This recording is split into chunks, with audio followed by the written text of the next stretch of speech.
May tanong ako sa'yo. Bakit may mga taong kahit sandali mo lang nakilala, parang hindi mo na sila kayang alisin sa isip mo? Yung tipong bago ka matulog, sila ang huling laman ng utak mo. At paggising mo, sila pa rin. Pero ito ang mas matindi. Bakit may mga taong kahit araw-araw mong kausap, kahit lagi mong kasama, parang hindi mo maramdaman na ikaw ang laman ng isip nila? Kung napansin mo yan, may sekreto dyan. Kasi ang totoo, hindi sa tagal ng pagsasama nakabase ang koneksyon, kundi sa lalim ng emosyon na nararamdaman mo habang kasama mo siya. At yan ang unang hakbang para mabaliw siya sa'yo. Kaya ngayong video na to, pag-uusapan natin ang 3 mabisang paraan para tuluyan kang pumasok sa isip at puso ng isang tao. Yung tipong kahit anong gawin niya, hindi ka niya makalimutan. Pero bago ang lahat, may kailangan ka munang maintindihan. Bakit ang hirap mapansin o maalala sa panahon ngayon? Sa panahon ngayon, mabilis ang lahat. May social media, may notifications, may scene zone, may ghosting. Kaya ang problema, hindi na nawawala ang mga tao, napapalitan lang. Isang mali lang, may bago na. Isang di nag-reply, may kausap ng iba. At kung gusto mong maiba, kailangan mong maintindihan na ang atensyon ng tao ngayon ay parang ginto, bihira, at mabilis mawala. Ang dami mong makikitang nagsisikap na makuha ang atensyon ng gusto nila. Nag-PPM araw-araw, nagko-comment sa lahat ng post, nagpaparamdam sa stories. Pero tanong, nakukuha ba talaga nila ang puso o atensyon lang? Ang masakit, minsan mas napapansin pa ang tahimik kaysa sa maingay kasi ang mystery nakaka-addict. Ang predictable nakakabagot. At dito nagsisimula ang tunay na diskarte. Hindi sa pagiging available kundi sa pagiging memorable. Aminin natin, lahat tayo gusto ng atensyon. Pero may mas mataas pa diyan. Ang gustong-gusto ng tao ay yung feeling na ikaw ang espesyal. Yung pakiramdam na iba ka sa lahat. Pero paano kung hindi niya maramdaman yun sa'yo? Anong mangyayari? Mawawala ka sa isip niya. Parang kanta sa playlist. Pakinggan niya minsan tapos skip. Parang chat mo. Makikita, mababasa pero hindi tatatak. Kaya ang goal mo dito ay hindi lang mapansin, kundi pumukaw ng emosyon. Kasi tandaan mo, ang taong walang naramdaman sa'yo makakalimot sa'yo. Pero yung taong tinamaan ng emosyon, kahit pilitin niyang kalimutan, babalik at babalik niyan. Parang sugat. Habang mas malalim, mas matagal gumaling. Ganon din sa tao. Habang mas malalim ang emosyon na na-trigger mo, mas matagal kang mananatili sa isip niya. Ito ang unang mabisang paraan. Gumawa ng emosyonal na marka. Hindi mo kailangang maging pinakagwapo, pinakaganda o pinakayaman. Ang kailangan mo lang ay moment na hindi niya makakalimutan. Isipin mo to, bakit may mga eksena sa pelikula na kahit tapos na, bumabalik pa rin sa isip mo? Yung simpleng tingin o yung isang linya na tumagos. Walang himala! Para kang kape, kahit mapait hinahanap ko pa rin. Hindi yung linya mismo ang dahilan, kundi ang emosyon na dala nito. Ganon din sa totoong buhay. Kapag gusto mong mabaliw siya sa'yo, hindi mo kailangang pilitin siyang mahalin ka. Ang kailangan mo lang ay iparamdam sa kanya ang emosyon na matagal na niyang hindi naramdaman. Halimbawa, kung sanay siyang laging pinupuri, magbigay ka ng tamang challenge. Yung compliment na may lalim. Ang ganda mo kapag seryoso ka. Parang may mga bagay kang ayaw ipakita sa mundo. Kung sanay siyang pinapansin dahil sa ganda, pansinin mo dahil sa kung sino siya. Alam mo, nakakatuwa kapag kinukwento mo yung mga simpleng bagay. Parang masarap makinig kahit walang punchline. Ganyan gumagawa ng imprint. Hindi mo siya sinasakop. Pinapatigil mo siya saglit para maramdaman kung sino siya kapag kasama ka. Ang goal mo ay mag-iwan ng emosyonal na bakas. Hindi sa isip kundi sa puso. May mga tao na parang pabango.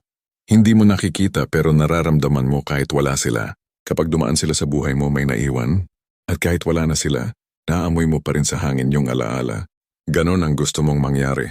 Na kahit hindi mo siya laging kausap, may part ng utak niya na nagre-replay ng mga sandaling kasama ka niya. At tandaan, walang mas nakaka-addict kaysa sa taong hindi mo makuha ng buo. Pero ramdam mong totoo. Isang lalaki si Marco mahilig mag-chat sa mga babae. Palaging good morning, palaging pa-cute, palaging nagpapa-impress. Pero walang nagtatagal. Bakit? Kasi pare-pareho ang approach niya. Samantalang may isa si Lian, tahimik lang. Hindi laging online, pero kapag kausap mo present siya. Hindi siya nagsasayang ng salita. Pero bawat message niya may lalim. Hanggang sa unti-unti, si Marco mismo ang hindi makatulog pag hindi nagre-reply si Lian. Lesson. Hindi sa dami ng mensahe nakukuha ang isip ng tao, kundi sa bigat ng bawat mensaheng naiiwan. Ang taong marunong magpatahimik ng ingay sa isip mo, yun ang mahirap kalimutan. Kapag nakapagbigay ka ng peace of mind or emotional thrill na hindi niya nakukuha sa iba, dun ka nagiging kakaiba. Dun siya nagsisimulang mabaliw sa'yo. Alam mo ba kung bakit may mga taong kahit simpleng kausap mo lang, parang bigla kang napapalapit? Yung tipong bakit ang gaan niyang kausap? O minsan, bakit parang kilala niya ako kahit kakakilala lang namin? Ito yung mga taong hindi mo basta nakakalimutan. Hindi dahil sa itsura nila, kundi dahil sa pakiramdam na naiintindihan ka nila. Ito ang tinatawag na psychological mirror effect. At yan ang ikalawang mabisang paraan para mabaliw siya sa'yo. Sa panahon ngayon lahat marunong makinig, pero ilan lang ang marunong umintindi. Ang iba nakikinig lang para makasagot, hindi para maramdaman. Kaya kahit magkwento ka ng buong araw, hindi mo pa rin mararamdaman yung connection. Ang masaklap pa, yung mga taong akala mo close mo, sila pa yung unang hindi nakakaintindi sa'yo kapag malungkot ka. Sa dating at relasyon ganito rin. Ang daming nagpaparamdam, pero iilan lang ang nakakaintindi ng lalim mo. At doon nagsisimula ang pagkabaliw ng isang tao kapag may nakaramdam siya ng koneksyon na hindi niya maramdaman sa iba. Lahat ng tao may dalawang uri ng gutom. Gutom ng katawan kaya mo busugin ng pagkain. Pero yung gutom ng kaluluwa, yan ang mahirap gamutin. Ito yung pakiramdam na kahit may kausap ka may kulang pa rin, na kahit masaya kayo, parang may distansya pa rin sa pagitan yung dalawa. At kapag dumating ang isang taong nakakaintindi sa ganitong gutom, nagiging addicting siya, hindi dahil sa ginagawa niya, kundi dahil sa kung anong nararamdaman mo kapag kasama mo siya. Isipin mo to, may mga tao na hindi mo gusto sa simula, pero habang nakakausap mo, unti-unti mong hinahanap-hanap. Kasi bawat usapan parang therapy mo, tahimik pero may saysay. Ito yung sikreto ng mga taong hindi mo makalimutan. Hindi sila yung pinakamaganda o pinakagwapo, sila yung may kakayahang maramdaman ka. So ano nga ba itong tinatawag na psychological mirror? Simple lang. Ito ang kakayahang iparamdam sa isang tao na naiintindihan mo siya, nang hindi niya kailangan magpaliwanag. Hindi ito fake empathy. Hindi rin ito pakitang tao. Ito ay art of mirroring emotion. Kapag kausap mo siya, hindi mo lang inuulit ang mga salita niya, kundi nararamdaman mo kung saan nanggagaling yung emosyon. Halimbawa, kapag sinabi niya, nakakainis parang ako na lang lagi nag-e-effort. Hindi mo agad sasabihin, hindi wag ka na mag-effort. Hindi rin, ganyan talaga mahal mo eh. Ang tamang paraan ay mirroring the emotion. Ang hirap no? Yung ikaw na lang lagi tapos parang hindi ka napapansin. Boom. Hindi mo siya kinukontra. Hindi mo rin pinapayuhan agad. Pero naramdaman niya na naririnig mo siya, hindi lang ang salita niya. At kapag naranasan niya ng isang tao, unti-unti siyang magiging komportable sa'yo. At ipag komportable na siya, unti-unti ka ring nagiging parte ng safe space niya. Isipin mo ang sarili mo bilang salamin sa madilim na kwarto. Hindi mo kailangan magliwanag para mapansin. Ang kailangan mo lang ay ipakita sa kanya kung sino siya. Kasi minsan, hindi naman talaga siya naghahanap ng taong mamahalin. Hinahanap lang niya yung taong magpapaalala sa kanya kung sino siya kapag naliligaw na siya. At kapag ikaw yung taong nakagawa nun, hindi lang siya basta mahuhulog. Mabubuo mo siya. At tandaan, ang taong nakaramdam ng pagkakabuo sa'yo mahihirapang mabuhay nang wala ka. May kwento ako. Si Rika isang introverted na babae. Marami siyang naging kachat, puro kumain ka na. Ganda mo ngayon sa post mo, o pahiram ng smile. Lahat ng lalaki gusto siyang paandaran ng linya, pero wala ni isa ang tumama. Hanggang sa nakilala niya si Eli. Tahimik. Hindi nagpapasikat, pero tuwing kausap niya, ramdam niya na si Eli nakikinig talaga. Hindi agad sumasagot si Eli. Pero pag nagsalita, parang alam niya kung ano ang nararamdaman ni Rika. Hindi judgmental, hindi rin plastic, simpleng gets kita. Hanggang sa hindi niya namalayan, si Eli na ang gusto niyang kausap sa tuwing malungkot siya, si Eli na ang gusto niyang tawagan sa tuwing may problema, at si Eli na rin ang una niyang naiisip kahit hindi sila magkasama. At doon niya na-realize, hindi ko alam kung bakit siya ang hinahanap ko. Pero siya talaga, yan ang epekto ng psychological mirror. Hindi mo kailangan ipilit ang sarili mo kasi ikaw na mismo ang pahinga ng kaluluwa niya. Paano gamitin ito sa totoong buhay? 1. Makinig ng may intensyon, hindi lang reaksyon. Huwag mong unahin ang isasagot mo. Unahin mong intindihin kung anong gustong maramdaman ng kausap mo. 2. Ulitin sa simpleng paraan ang damdamin niya. Halimbawa, siya, sawang-sawa na ako sa paulit-ulit na drama. Ikaw, nakakapagod talaga pag parang ikaw lang ang umaayos palagi. Ganun lang kasimple, pero tumatama. 3. Gamitin ang enerhiya niya bilang salamin. Kung kalmado siya, huwag kang overreacting. Kung masaya siya, makisaya. Ang tawag dito ay emotional rhythm. Kapag tugma kayo, nagkakaroon ng natural na koneksyon. Ang mga taong marunong magpatahimik sa gitna ng usapan, sila ang mas naaalala. Kasi sa katahimikan, doon nararamdaman ang presence. Kaya sa halip na punuin mo ng salita ang bawat segundo ng conversation, minsan tumahimik ka lang at titigan mo siya. Yung titig na hindi bastos pero totoo, parang sinasabi ng mata mo, sige lang, nandito lang ako. Di ko kailangang intindihin lahat, sapat nang maramdaman kita. Diyan siya mababaliw. Hindi dahil sa kung anong sinabi mo, kundi dahil sa kung paano mo siya pinaramdam. Hindi mo kailangang perpekto para maintindihan ng tama. Kailangan mo lang maging totoo sa pakikinig. At sa panahon ngayon, ang taong marunong makinig, mas kaakit-akit kaysa sa taong magaling magsalita.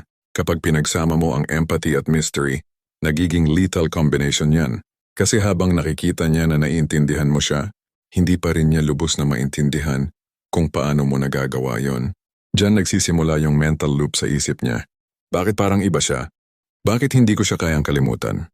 Bakit sa kanya ako laging bumabalik? At kapag naramdaman na ng isang tao yan, wala na, nakaposisyon ka na sa pinakadelikadong lugar.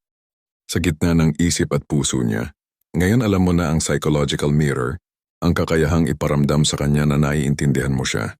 Pero tandaan mo, hindi sapat na maintindihan ka niya o ma-feel ka niya.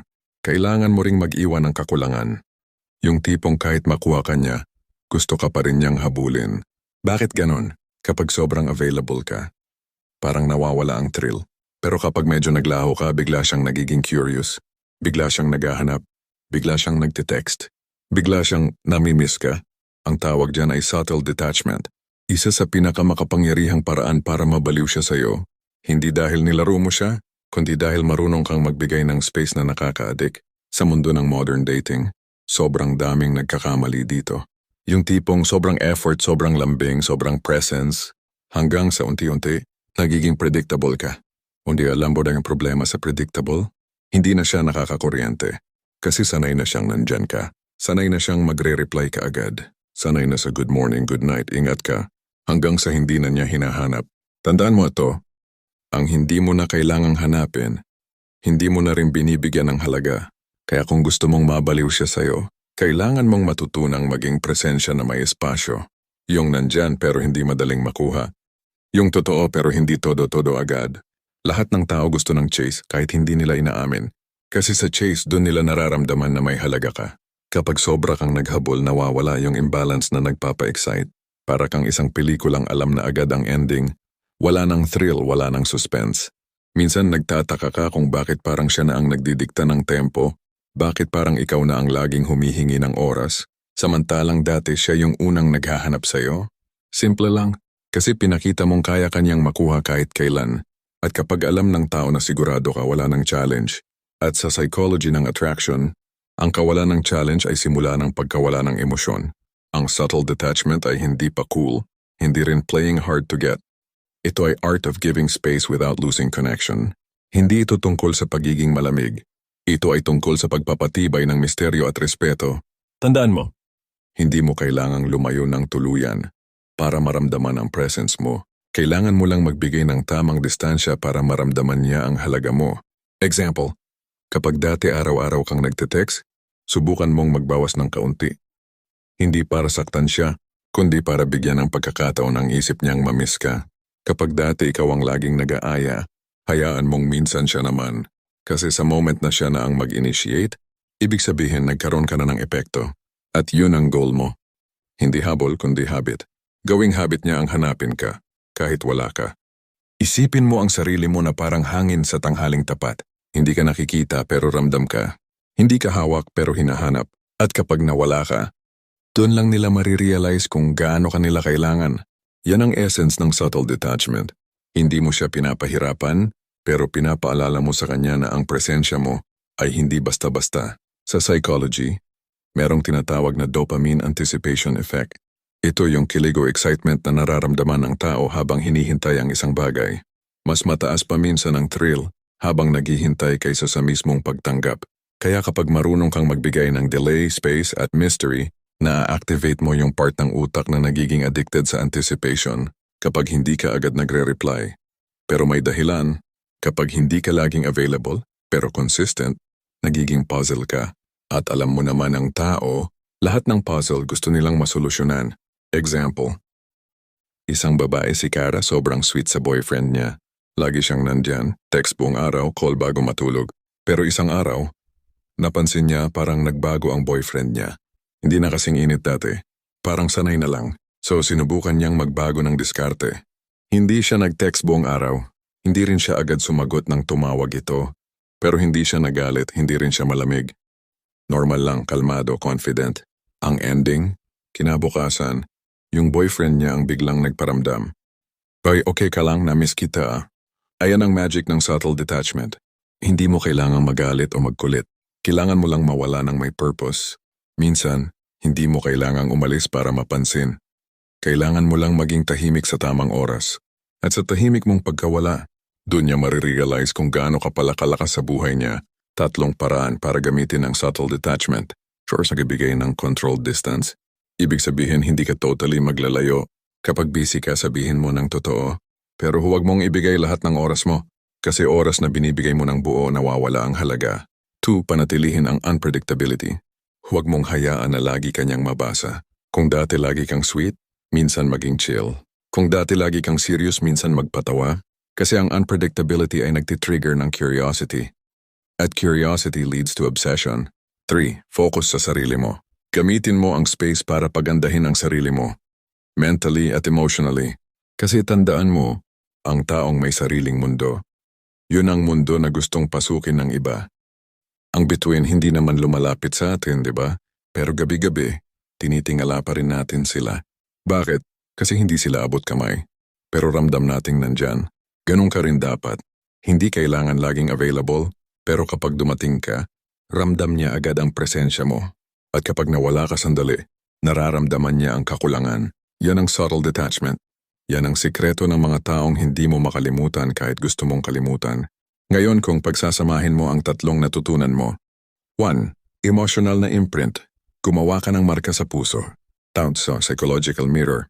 Iparamdam mong naiintindihan mo siya. 3. Subtle detachment. Magbigay ng espasyo para hanapin ka. Ang resulta, isang koneksyon na hindi madaling maputol. Isang presensya na kahit wala ka, ramdam pa rin niya.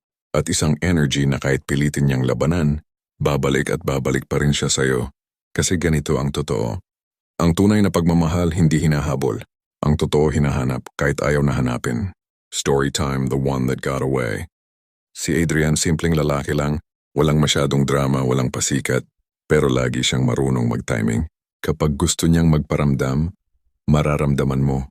Kapag gusto niyang manahimik, mararamdaman mo rin. At dahil doon si Mia, yung babaeng dati sanay na laging pinapansin, biglang hindi alam ang gagawin. Bakit hindi siya hinahabol? Bakit parang okay lang kay Adrian kahit hindi siya mag-reply? Hanggang sa siya na mismo ang nag-effort. Siya na yung unang nag-message. At nung nagkita sila, ang sabi niya, "Hindi ko maintindihan, pero pag hindi kita kausap, parang kulang." At ngumiti lang si Adrian sabay sabi, "Baka kasi sanay ka sa mga naghahabol, hindi sa mga kalmado." Yun ang lakas ng subtle detachment. Hindi mo kailangang ipakita na kailangan mo siya. Ipaparamdam mo lang na masaya ka kahit wala siya. At dun niya maiisip, paano kung mawala siya ng tuluyan? Ang pinakamalakas na diskarte ay hindi yung nagpapahabol ka, kundi yung kaya mong mawala, pero hindi niya kayaning mawala ka. Kung may natutunan ka sa video na ito, i-comment mo sa baba. Mahirap akong kalimutan. Kasi tandaan mo, hindi sa haba ng panahon nabubuo ang koneksyon, kundi sa lalim ng damdaming na iiwan mo sa kanya.